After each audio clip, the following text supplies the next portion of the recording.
ધોરણ 8 સ્વ-અધ્યયન પોથી ભાગ 3 વિષય ગણિત।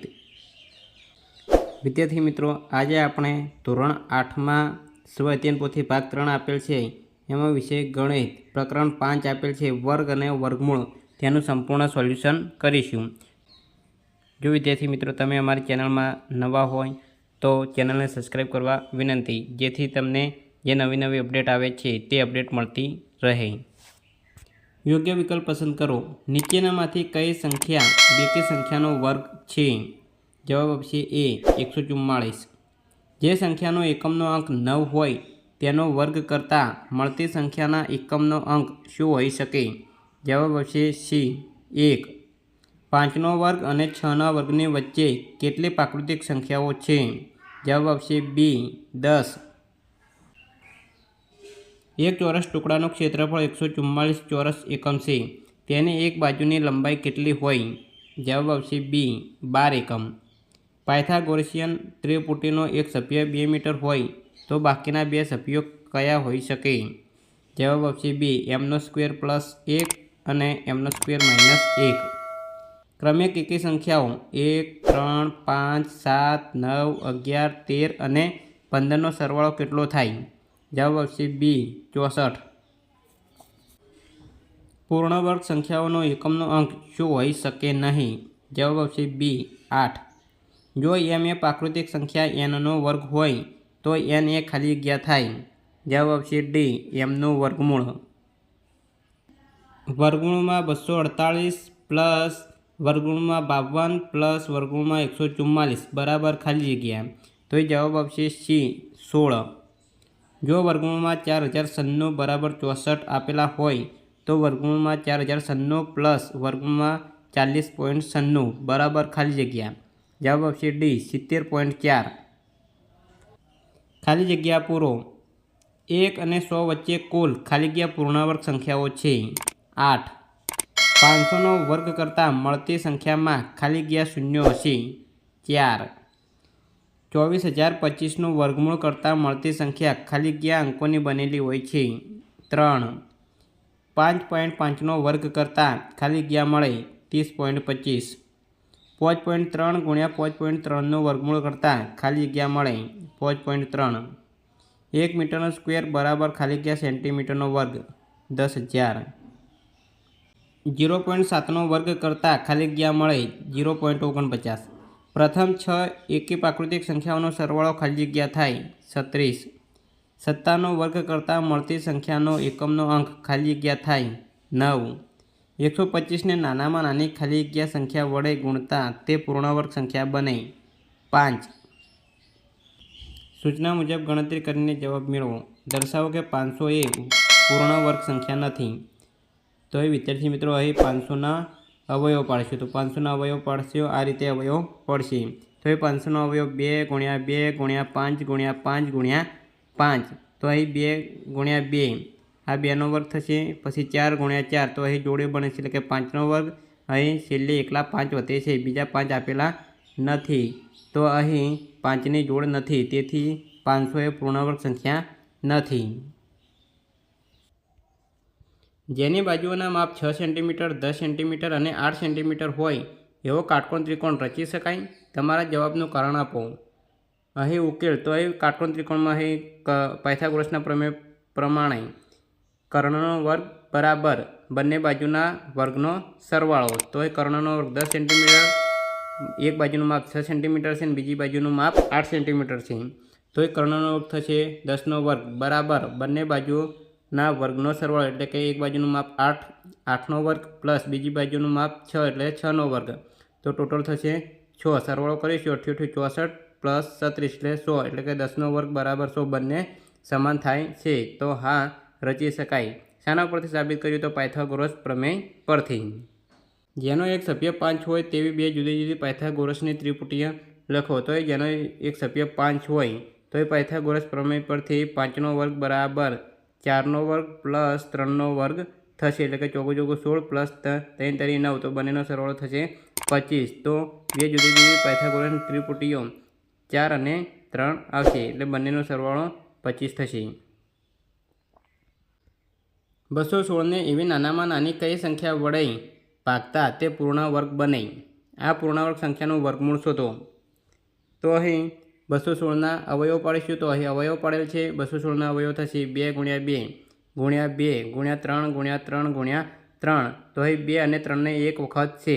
અહીં 2 અને 3 એક વખત આપેલ છે, તો 2 તરી 6 થશે. તો 216ને 6 વડે ગુણવાથી અહીં 6 વડે ગુણીશું તો પૂર્ણ વર્ગ સંખ્યા બનશે. આપેલ સંખ્યાઓનું ભાગાકારની રીતે વર્ગમૂળ શોધો. તો એ 27.04.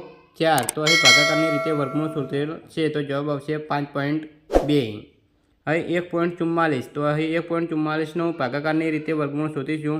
તો એ ભાગાકારની રીત પ્રમાણે શોધેલું છે, તો 1.44નું વર્ગમૂળ થશે 1.2.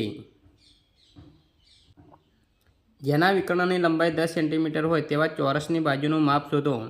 તો અહીં ચોરસની બાજુ એટલે કે x² + x² બરાબર 10નો વર્ગ વિકર્ણ આપેલ છે.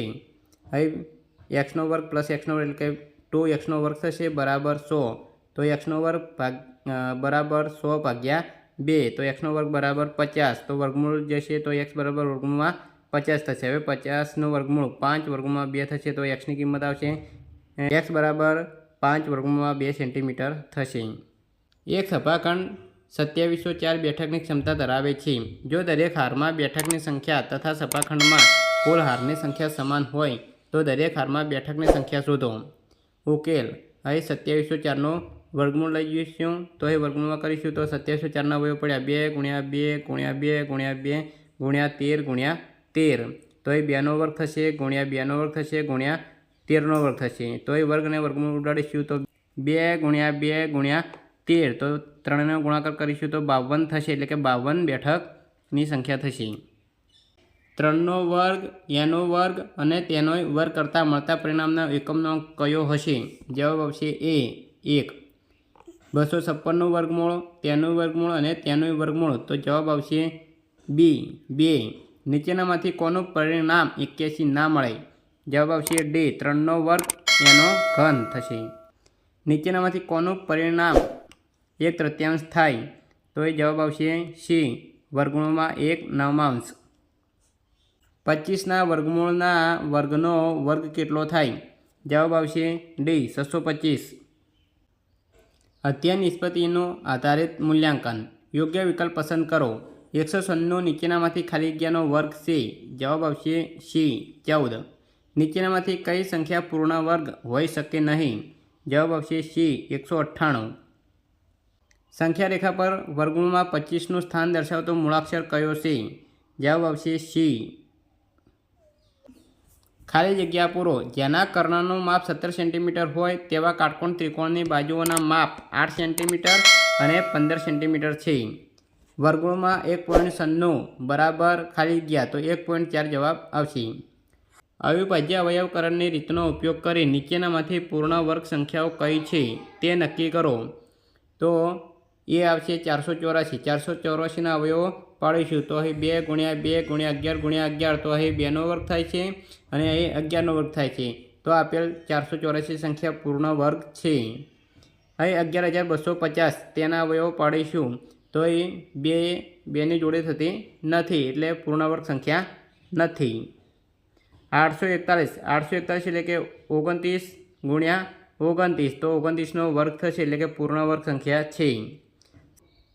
729 એટલે તેના અવયવ પડેલ છે, એટલે 3 × 3 થશે. 3 × 3 3 × 3. અહીં 3 જોડે 3ની બને છે, એટલે કે આપેલ સંખ્યા પૂર્ણ વર્ગ સંખ્યા છે.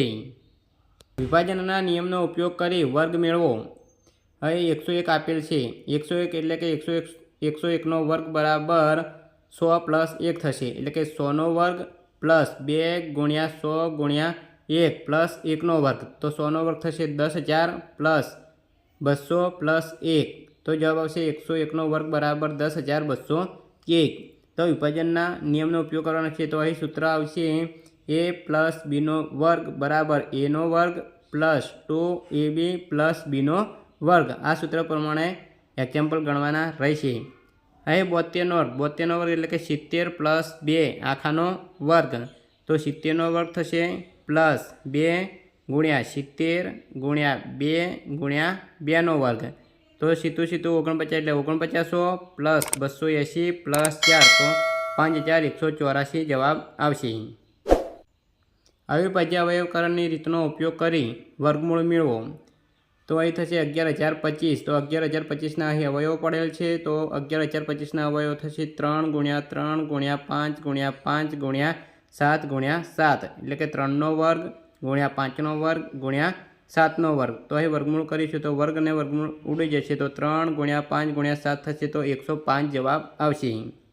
4761, તો 4761ના અવયવ પાડીશું, તો અહીં અવયવ પાડેલ છે 3 ગુણ્યા 3 ગુણ્યા 23 ગુણ્યા 23, તો 3નો વર્ગ થશે અને 23નો વર્ગ, વર્ગ અને વર્ગમૂળ ઉડી જશે, તો 3 ગુણ્યા 23 એટલે કે 23 ગુણ્યા 3 69 જવાબ આવશે। શું 176 એ પૂર્ણ વર્ગ સંખ્યા છે? જો ના, તો તેને પૂર્ણ વર્ગ સંખ્યા બનાવવા માટે જરૂરી નાનામાં નાનો ગુણિત શોધો। તો એ સૌપ્રથમ આપણે 176ના અવયવ પાડીશું, તો 176ના અવયવ પડેલ છે 176 બરાબર 2 ગુણ્યા 2 ગુણ્યા 2 ગુણ્યા 2 ગુણ્યા 11, તો અહીં 2નો વર્ગ થાય છે, 2ની જોડી, અહીં પણ 2ની જોડી થાય છે, તો અહીં 11 એકલા છે, તો 11ને એક વખત આવે છે, તેથી આપેલ સંખ્યાને 11 વડે ગુણવાથી પૂર્ણ વર્ગ સંખ્યા બને, તો 176 ગુણ્યા 11 કરીશું તો 1936 બરાબર થશે, એટલે કે જવાબ 11 આવશે। એટલે કે નાનામાં નાના સંખ્યા 11 વડે ગુણવા પડે તો પૂર્ણવર્ગ સંખ્યા બને। ભાગાકારની રીતે વર્ગમૂળ શોધો, તો આ 1369 આપેલ છે, તો તેનું વર્ગમૂળ ભાગાકારની રીતે શોધવાનું છે, તો અહીં ભાગાકારની રીતનો ઉપયોગ કરીશું તો આ રીતે જવાબ આવશે। ભાગાકારની રીતે વર્ગમૂળ શોધીશું તો 1369નું વર્ગમૂળ 37 જવાબ આવશે। તેવી જ રીતે 5625નું ભાગાકારની રીતે વર્ગમૂળ શોધીશું તો અહીં 5625નું વર્ગમૂળ 75 જવાબ આવશે। જો તમે અમારી ચેનલમાં નવા હોય તો ચેનલને સબસ્ક્રાઈબ કરવા વિનંતી, જેથી તમને જે નવી અપડેટ આવે છે તે અપડેટ મળતી રહે। Thank you.